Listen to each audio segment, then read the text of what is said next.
Thank you for joining us in person and online for today's timely conversation. The NATO summit in Ankara earlier this month marked another important moment for transatlantic alliance.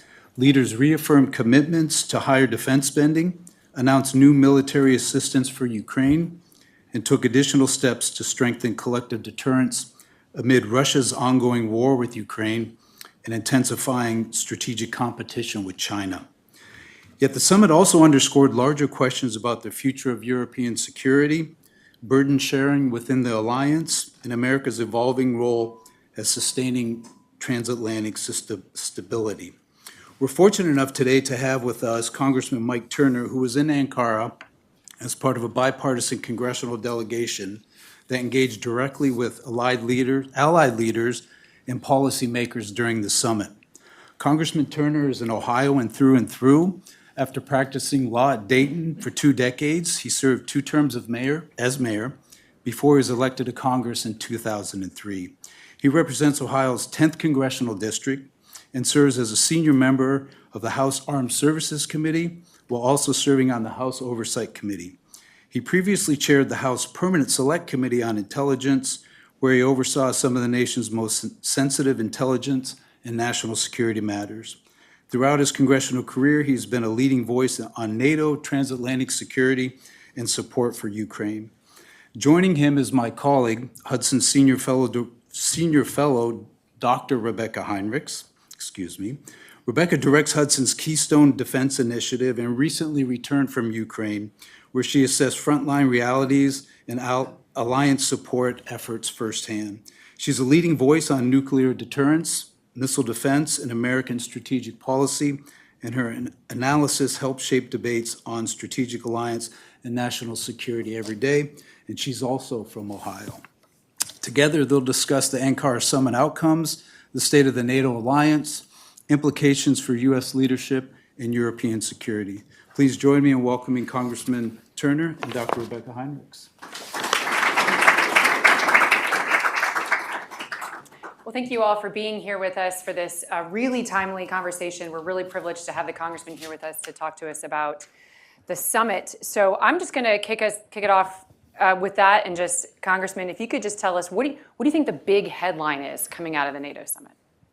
Well, thank you, Dr. Heinrichs, so of course you and I are close enough. I'm so used to calling you Rebeccah. You can call me Rebeccah. No, but I'm going to call you Congressman. I apologize for that, but first off, I have to begin by thanking, of course, Hudson, but also I want to thank you for your contribution to the dialogue for national security. The work that you do personally is so incredibly important, and the contribution that you make to the dialogue on the issue of deterrence, the issue of the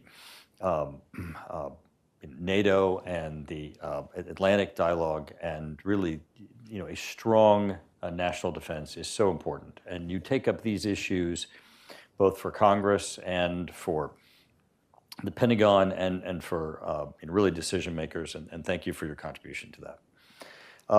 I think we really can't begin this discussion without first, acknowledging the loss of Senator Lindsey Graham. Lindsey was traveling with us to the summit. I was traveling with Senator Coons and Shaheen and Rounds and Durbin, and Senator Graham was traveling also at the summit and was in and out of the meetings. He was with us. He was with us with Zelensky and with Secretary General Rute and, of course, Secure and others.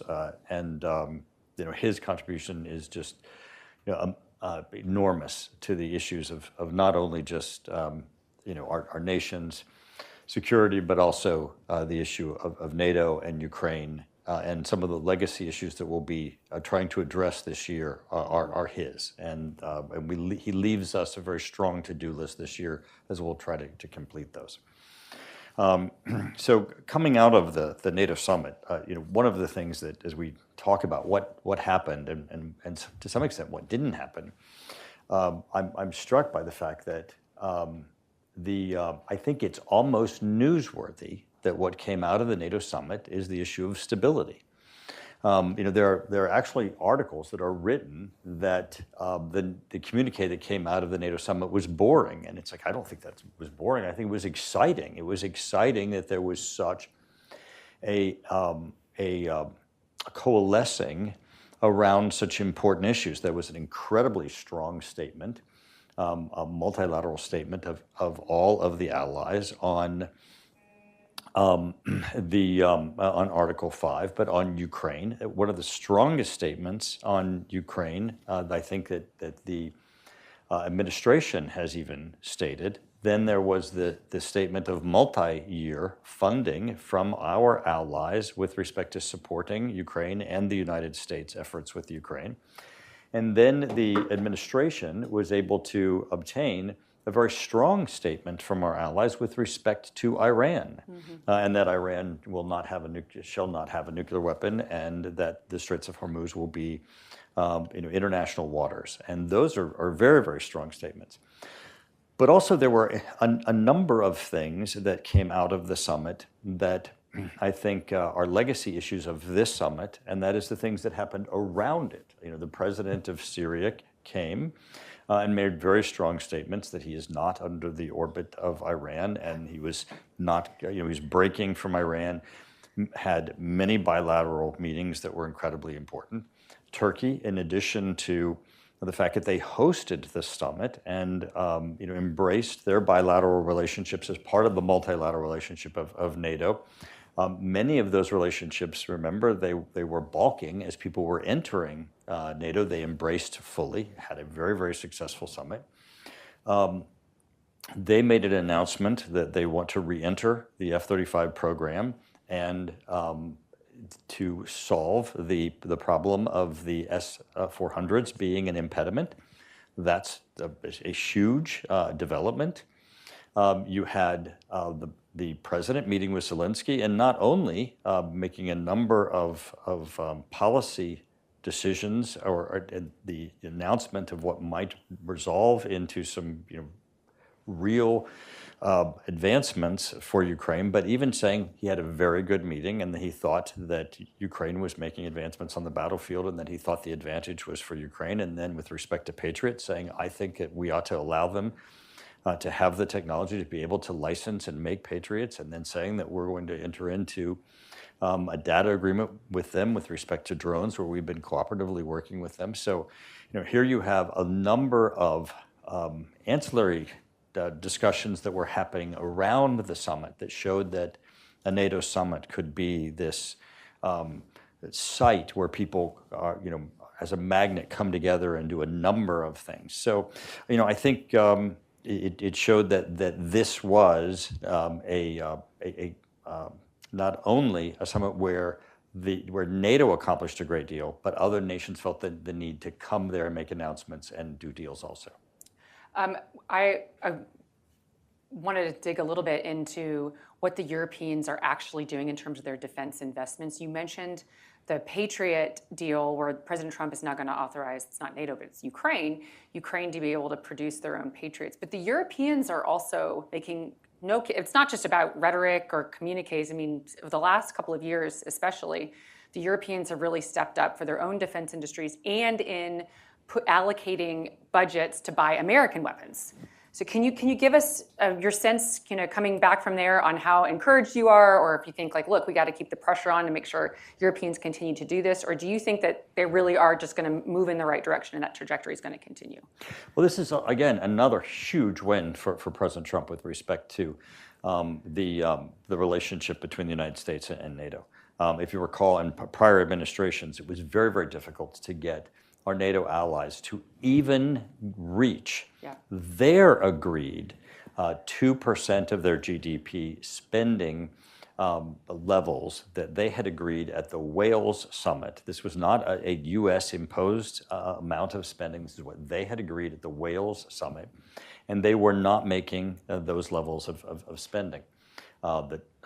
In Trump 1, Trump had made it a part of his cornerstone of that our allies were going to have to start making these milestones.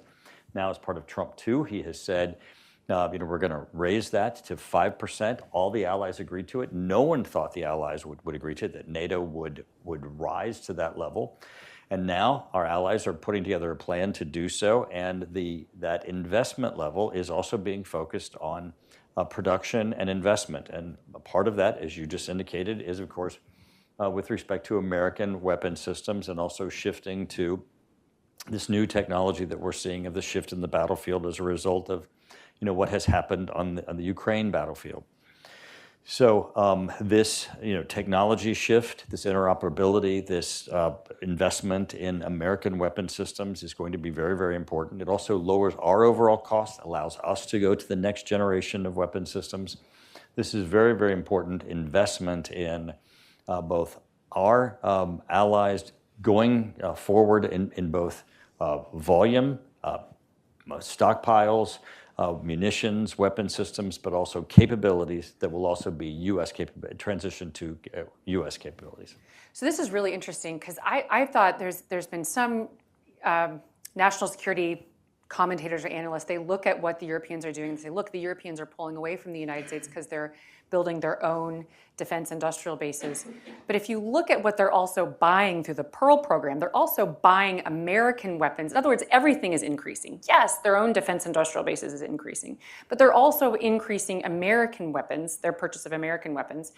And the United States is improving our own weapon systems as we reiterate and sell to the Europeans, which go into the Ukrainian battlefield. So it's still pretty synergistic. I don't see a pulling away. I see NATO getting stronger and the United States even directly benefiting from these changes. Is that the way? Right, and this is the Western economy. I mean, this is all of us in the ecosystem together being able to advance, and everyone is looking to, again, our interoperability and the systems that we have, and they're still looking at our advanced weapon systems as being the premier weapon systems. Right. Everyone's talking about the F-35 and the Patriot as being the top systems.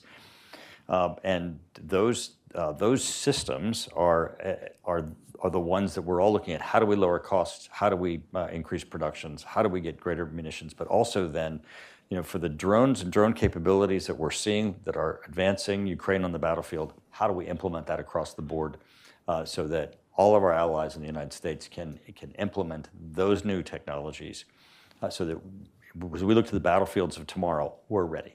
Yeah. And on my trip to Ukraine too, I was also really impressed by the presence and the leadership of the Germans there. The Germans have really stepped up to enable Ukraine to have the weapons they need, again, by purchasing American weapons also. But to me, I was struck by, look, President Trump actually shifted this so that Ukraine is still getting the weapons it needs, but they're purchasing, these Europeans have stepped up to buy them, but they're purchasing them from the United States. So it's not just the American taxpayer that are just sending weapons. Our own defense industrial base is improving, and the Europeans really are, no kidding, in a pretty serious way, in country in Ukraine, making sure the Ukrainians have what they need. And we have not walked away from Ukraine. I mean, there's that misnomer that continues to be said, which is not correct. I mean, the administration, through the Pearl program, as you've indicated, where we've required that our European allies fund the program of weapon systems that are going to Ukraine. We're still in the game and actively supporting Ukraine. And it's great for the president to have said, he had a great meeting with Zelensky, and he sees that Ukraine is advancing on the battlefield.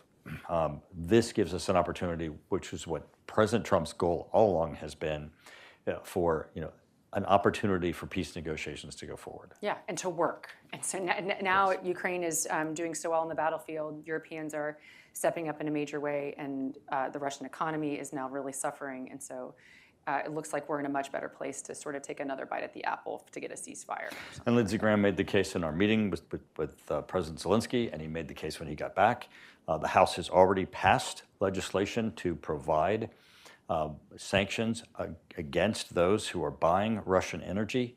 This would give President Trump an additional tool and would give the threat to Russia that their economy that is fueling their murderous aggression against Ukrainian citizens, because again, they are killing Ukrainian citizens. It's not just on the battlefield in between two militaries. We see it on our news at night, where they are lobbing murderous drones and missiles into Ukrainian cities, killing innocent civilians.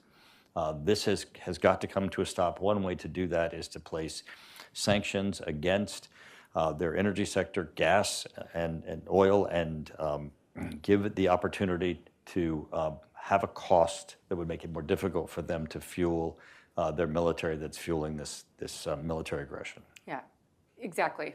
Whenever I was in Kyiv, that was during one of the, at the time, there's been even more bigger and more aggressive assaults even then. But at the time, it was the largest drone and missile attack against Kyiv while we were in the country. And the Russians were firing at apartment complexes where Ukrainians are firing at military targets against the Russians, and yet the Russians retaliate by hitting civilian targets.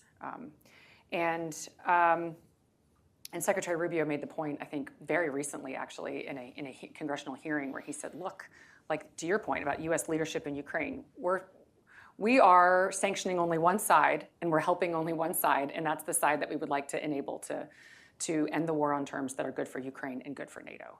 And it seems to me like we're even turning up the pressure to make that happen. Now, it seems.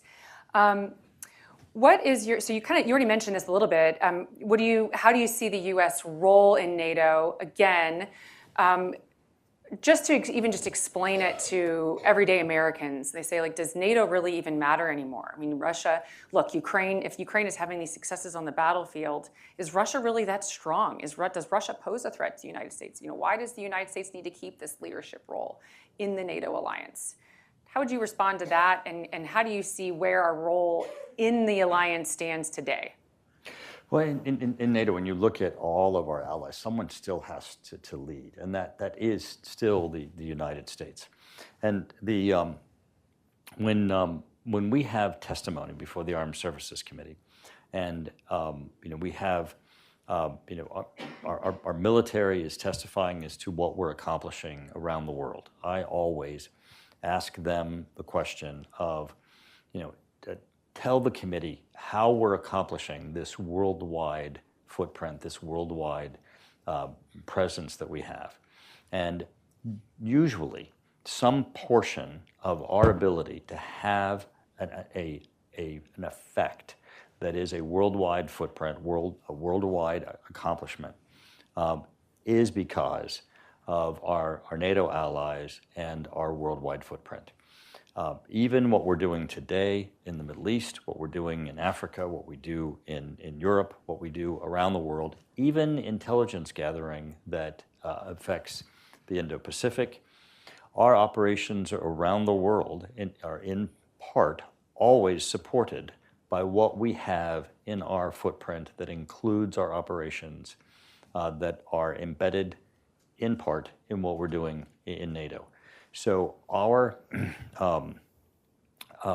interoperability, our facilities that are our worldwide footprint are essential for our own security as they are for our allies and really for the liberty and freedom that we enjoy.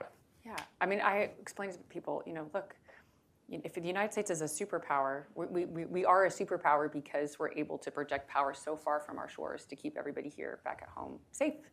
And so if you look at what we're doing in the Middle East right now, we're still launching those strikes and conducting a lot of that refueling operations that it's taking place in Europe or from Europe. It's being projected from power from Europe. And so a lot of what we do, even in peacetime, is still intelligence gathering with our NATO allies. Our counterterrorism that we do is with our NATO allies, and so there's a lot. On the Russia piece, you have been a really, I think, very compelling voice in explaining that the threat from Russia is not just about Ukraine. I mean, the Russians, their counter space activities, their threats to the United States in the high north. That this is really, if you could just talk to us a little bit about Russia's view of us. Like that Russia doesn't just want to subjugate Ukraine. I mean, Russia is trying to kick the United States out of Europe and weaken the United States and harm Americans and our security. Well, every day, Russia is developing, you start with the top, as you indicated, space. Russia is developing and it's fielding anti-satellite weapon systems that seek to degrade and attack our satellites that are in space. Secondly, they are fielding nuclear weapons, new nuclear weapons that are intent on attacking the United States. We are not developing new nuclear weapon systems, but Russia is designing and developing and deploying new nuclear weapon systems designed to attack the United States on a cyber basis. Every day, Russia is attacking the United States, our infrastructure systems, our military, our allies. They are poised and are focused every day on ways in which they can attack and diminish the United States and our reach. So they are a self-identified adversary, and we have to be prepared for the fact that every day that they're doing that, we have to defend ourselves. Yeah, I completely agree. And given just the nature of technology, there's no ability, we don't really have the option to turn inward and say, well, if we just sort of leave Europe, maybe Russia won't be so hostile to us. As you pointed out, they are threatening us in all domains: cyber, space, underwater, undersea. And so underwater cables are on a regular basis being attacked and severed by Russian actions. And in particular, that's a great point. And I remind people is Russia, though it's focused on the Ukrainian battlefield, conducts these other hostile activity that people call sort of hybrid operations or gray zone. I mean, I think they're pretty close to acts of just outright war, but everybody kind of has their hands full, so we're not calling it that. But in the Baltic Sea, it was a Russian ship that was there with a Chinese ship. I'd point out too that was dragging its anchor along the bottom of the seabed in the Baltic Sea, which severed that cables.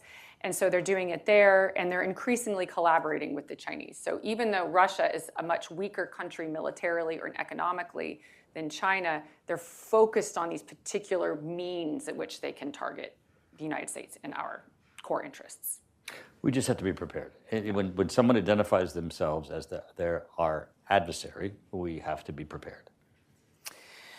Okay, so we've got some good things coming out of this summit.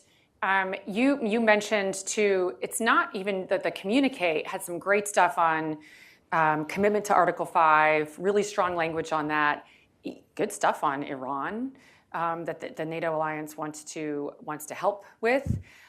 So how do we keep this momentum going? We've got the late Senator Graham left us with, he was really a really powerful engine to kind of keep everybody moving to do what is necessary to put pressure on our adversaries to get to a place of peace and enable President Trump to get the peace agreements he wants.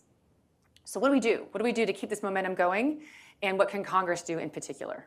Well, what's really great here is it shows that this is a great win by the Trump administration, that there was a significant amount of preparation that was put in place before the summit, and that the Secretary General Rutte had worked very clearly with the Trump administration. You mentioned the provisions with respect to Iran, where there was concerns as to whether or not our NATO allies would rise to the occasion. There was a clear statement that Iran will not be permitted to have a nuclear weapon, should not be permitted to have a nuclear weapon, and that the Strait of Hormuz should be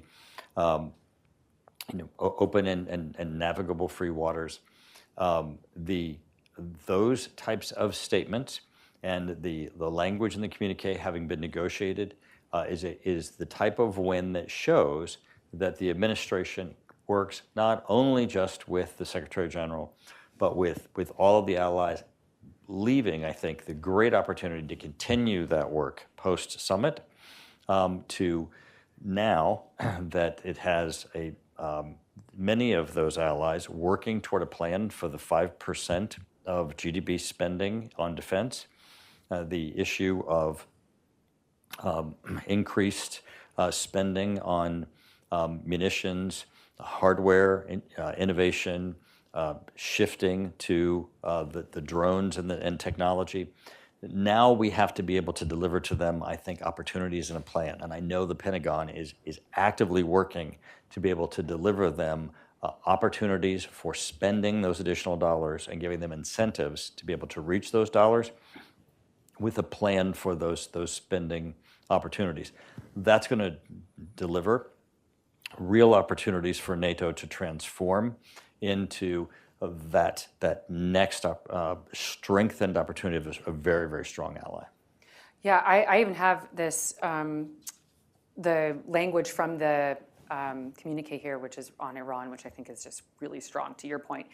It says, quote, allies reiterate that Iran must never have a nuclear weapon and call on Iran, so blaming Iran as the aggressor, and call on Iran to fully respect freedom of navigation in the Strait of Hormuz, because Iran continues to try to use this opportunity not just to weaponize this choke point that's so critical for the global commodity for energy, but they want to manage it. They want to basically reassert their hegemonic desires over the entire region by controlling the Strait of Hormuz. And our European allies, plus Canada, has said, and Turkey, they're very clear, no, it's not going to happen, which is really important. So now just how do we make good on that? And how do we bring in the Europeans to help us make sure that we can get the Strait of Hormuz completely open and free? And if you have any thoughts on that, and how to bring in the Europeans and when to bring in the Europeans. I know that the Europeans have said, look, we've got mine clearing capabilities, but so far it's been the Iranians that have prohibited the Europeans from helping clear the mines through the Strait of Hormuz. I think it's a real commercial opportunity here also. We had in the initial days some concern as to whether or not individual European nations might try to broker side deals to get their ships through.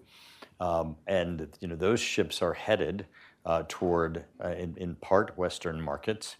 And each of those Western markets also have leverage overall. I think this communique has an opportunity to begin to, from a commercial standpoint, put pressure on Iran so that it's not just a military aspect, but it's a commercial aspect also of Iran cannot be successful if it doesn't have commercial success.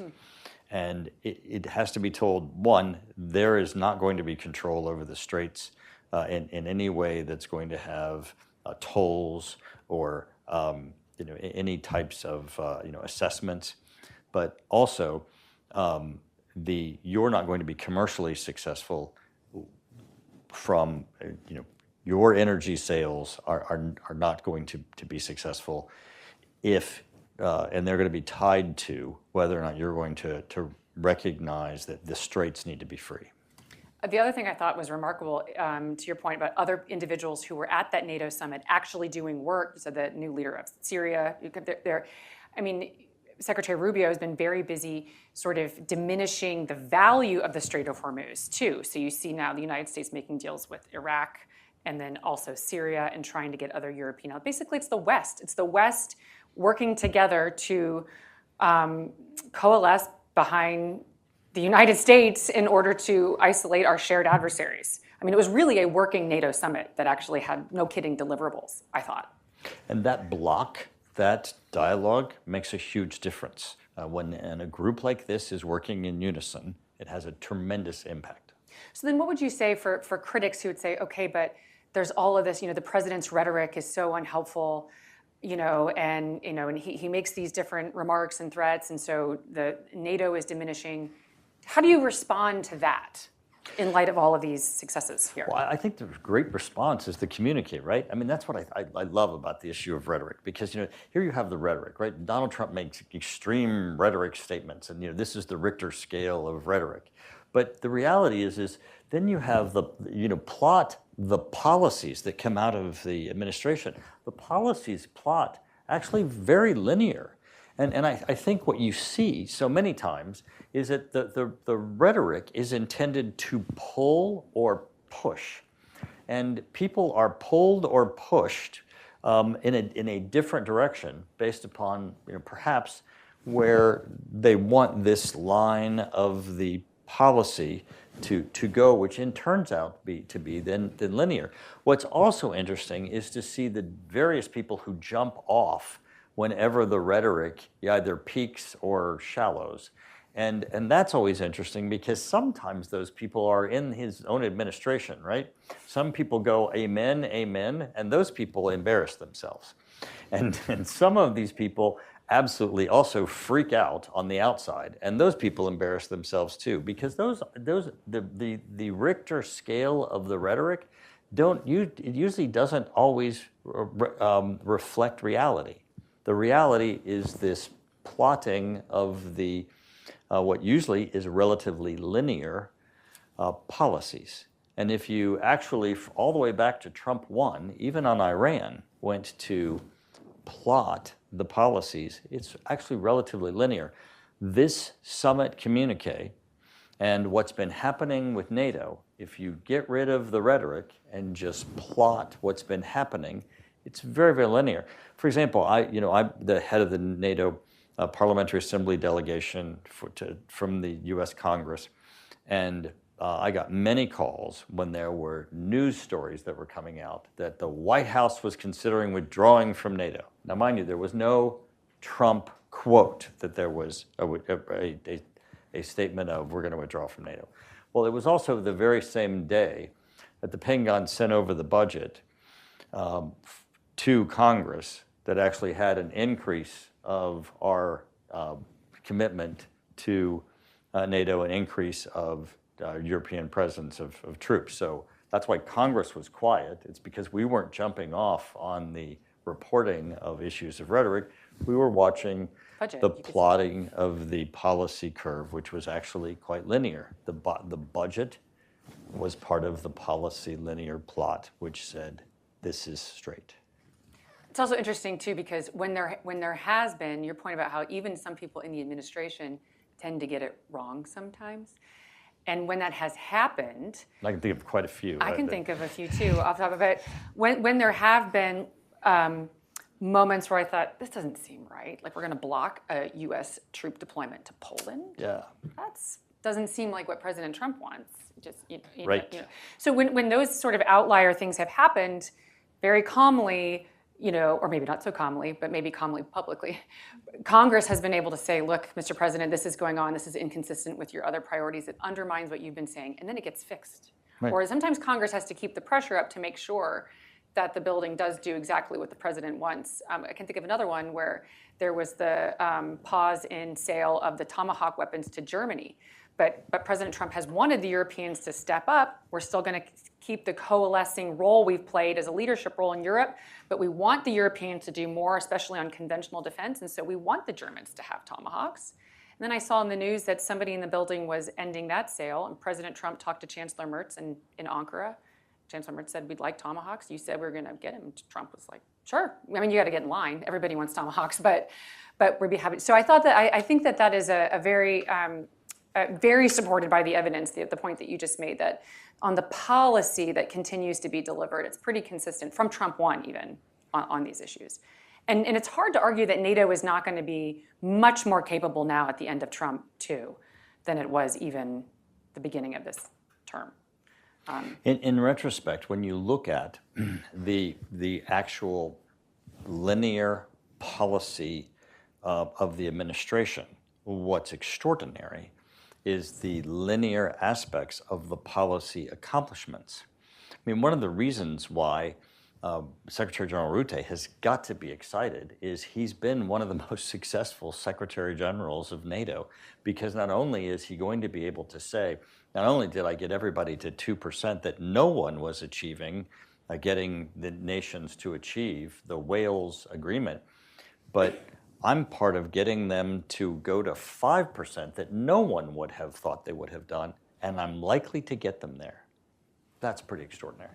Yeah, and he's been right on President Trump's commitment to NATO as well, in spite of everybody sort of trying to. He's been a great advocate, and he can articulate better than anybody what's important about Ukraine. Yeah, I totally agree. One more thought on the Ukraine piece too. I thought the Secretary of the Army, Secretary Driscoll, has been also just continuing to point out how much our own military continues to gain from Ukraine. And that also has resonated, I would have to think so, especially with President Trump, who wants the United States to be stronger and doesn't want Ukraine to just be a challenge for us, but also be a force multiplier for us, which is what Ukraine has become. Absolutely. Yeah. Well, this is great. I think we've got time for just a couple of questions from the audience. If you can just please state your name and affiliation before a brief question. We'll do it right here. Thank you very much. Congressman, my name is Alexandru Manda. I'm from Romania, and I'm very thankful to be here today. I'm representing a think tank, Agora Center for Democracy. Congressman, first of all, thank you very much for all your work in strengthening the transatlantic cooperation and the cooperation with Romania as being the chair of the Congressional Group for Friendship to Romania. On both sides of the Atlantic, we face a common threat to our security, the dominance of the world's supply chain on critical raw materials by China. Do you consider that the transatlantic cooperation can be straightened around common solutions for this shared threat? Thank you very much.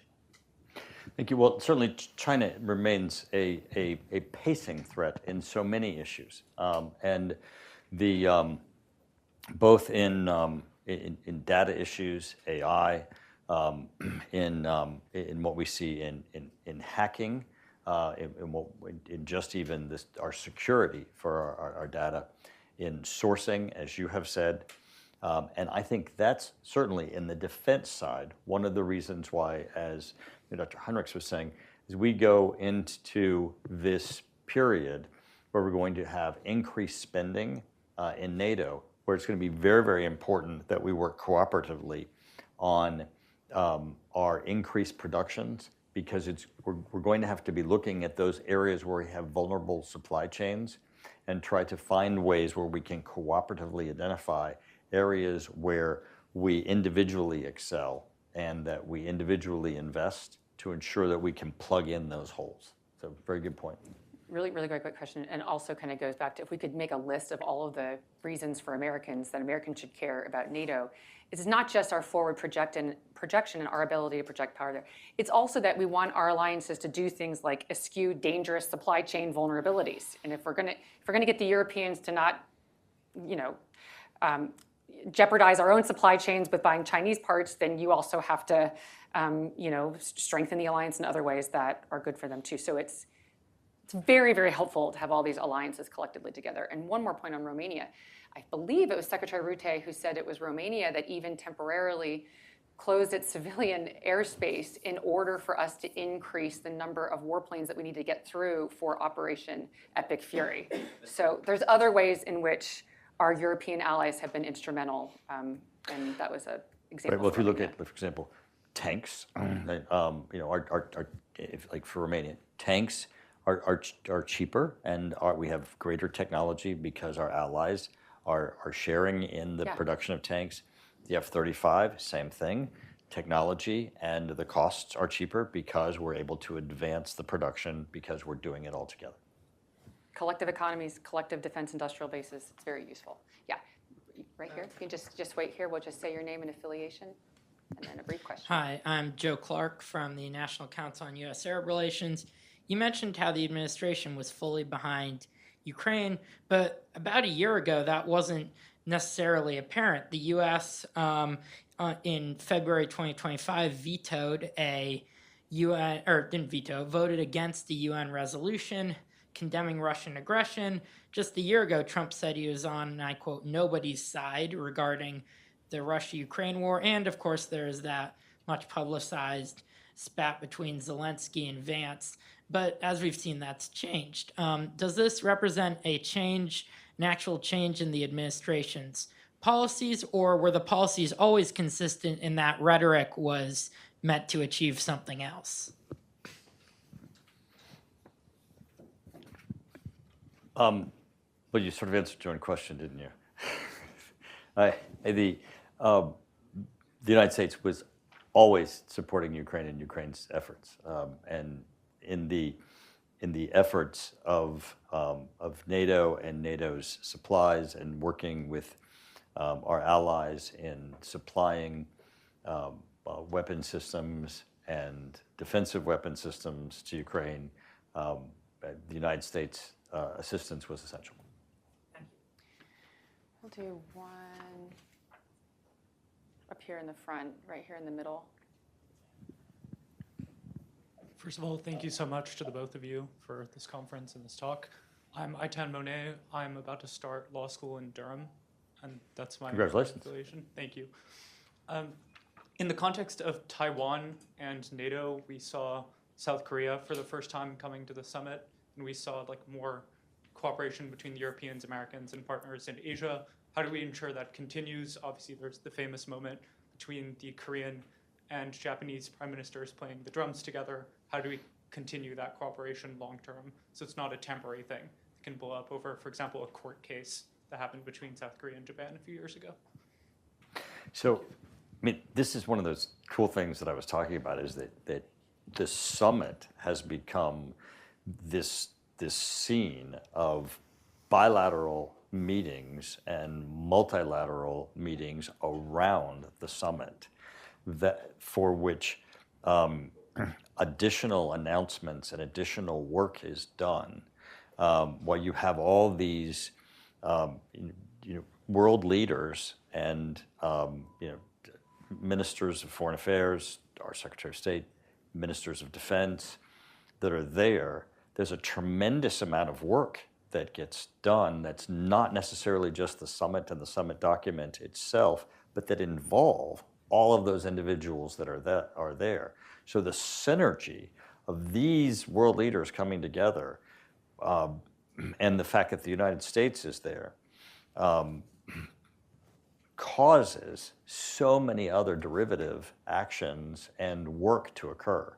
And I think that is one of the things that is different in this summit than other summits. There's been a little bit of that. It's not like the meetings didn't happen, but there's not been that energy of showing that there was productive things out of it.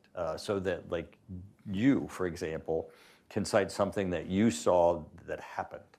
And that, appending that to a NATO summit, I think was a turning point. And we've got to make certain that happens. Because there's one message that's really been consistent from Trump 1 and Trump 2. It's just that all of our allies have to do more for their own security and take the initiative for regional stability. And so you do see countries like, Japan. Japan has condemned Russia's invasion of Ukraine, even though it's all the way over there in Europe, because it understands its own benefit in stopping imperialistic aggression and defending those who are defending their own hearth and home, like Ukraine is. And so you do see this cross-geography efforts to collaborate in important ways. But it's still, to your point, Congressman, it still has required U.S. leadership. Right. We're still the superpower, and we're still a coalescing force. But you see, I think, as we do here talking about it, this interest in these other democratic nations. Some of them are not democracies, but many of them are. But they prefer a world in which the United States is the strongest economic military power, and not one in which it's China, it's Russia, it's Iran. Absolutely. And so that's where you see a lot of motivation to say, okay, well then how can we cooperate with these other powers to make sure that we're defending those who are most vulnerable?